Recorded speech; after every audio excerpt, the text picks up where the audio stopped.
My favorite memory, probably from the last year, because I have a lot of memories from in this building and stuff like that, from kindergarten, just walking in the first day and just being in shock and having a lot of fun with a lot of my friends and stuff, and then seeing them either move on or go to a different class and stuff like that. But my biggest memory, I gotta say, from last year is probably scoring a lineman touchdown on a homecoming. I'm blanking there, but on homecoming night, and it was one of the first wins we've had at home in a while, which that felt really great, just to kind of raise up the spirit a bit. But yeah, it's probably got to be one of my favorite memories.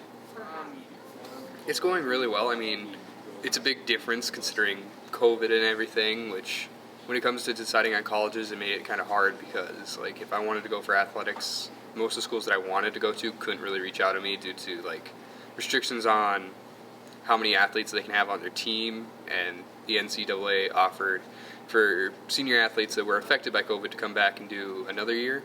So that really shortened down the amount of spots they could fill on their roster. So that was kind of a downside, and it kind of affected my year in a way, but it didn't. But it was a big adjustment, mostly because, like, at the start of the year, it was just nice to see people around, but it was also kind of hard to accept the fact that we still need to be wearing masks. And it was just kind of a different experience than what I expected, mostly because 2 years ago I was sitting in this library thinking, wow, senior year is going to be great, nothing's going to go wrong, I'm going to have all these colleges looking at me for sports, academics, everything like that. But in the end of the day, it came down to this because just circumstances rolled a certain way, and that's how it ended up.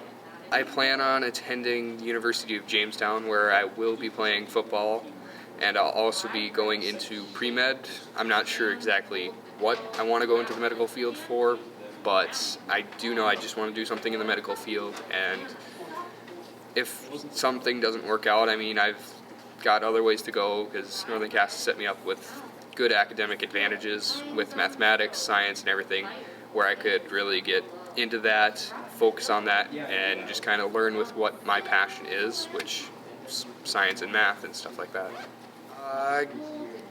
Pretty much since last year is probably a big turning point for me. I mean, it was freshman, sophomore year was kind of a dabble, like, yeah, I kind of like this stuff, but after I went in for my surgery last year for my ACL, it just clicked. I'm like, this is what I want to do.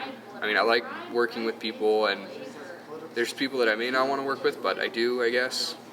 But I also like to see the surgical side of things, because it's like, it's not something everybody else gets to see, and it's a whole just experience that it's case by case. You're not going to know what's going to happen next, and I kind of like that kind of thing.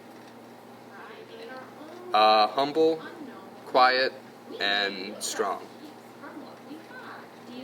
Probably being quiet, because throughout my high school year I've not been a very loud person with my characteristics or my personality, and it really reflected because, I mean, I'm social now, and that's great because I've learned to use my voice throughout my high school career, but I just kind of didn't learn it soon enough. So, I mean, I have friends, but I don't in a way, I guess, because I'm not very social.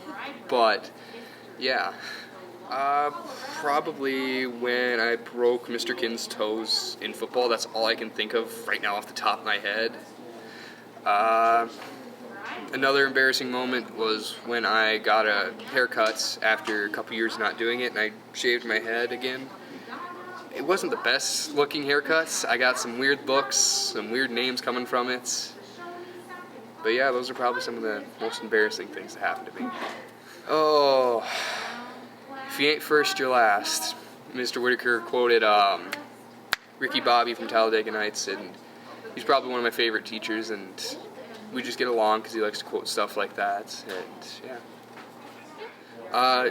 I know every senior is going to say this, and it's kind of a cliched thing to say, but don't take your don't take your high school career for granted, because those 4 years really do go fast. And I can remember, as if it was like last year, riding home in a car ride with a now graduated Northern Cass alumni that we were just talking about stuff on the way back from football camp, and I said, wow, I can't wait to be done with school. It's going to be so long. It's 4 years. I don't know how I'm going to be able to handle that. And then he just turned to me and said, it's going to go by fast, and you're not even going to notice it. And I really stand true to that, believing that it just, in a blink of an eye, it felt like everything was just new, and now it's just kind of basic and routine work that I do. But yeah.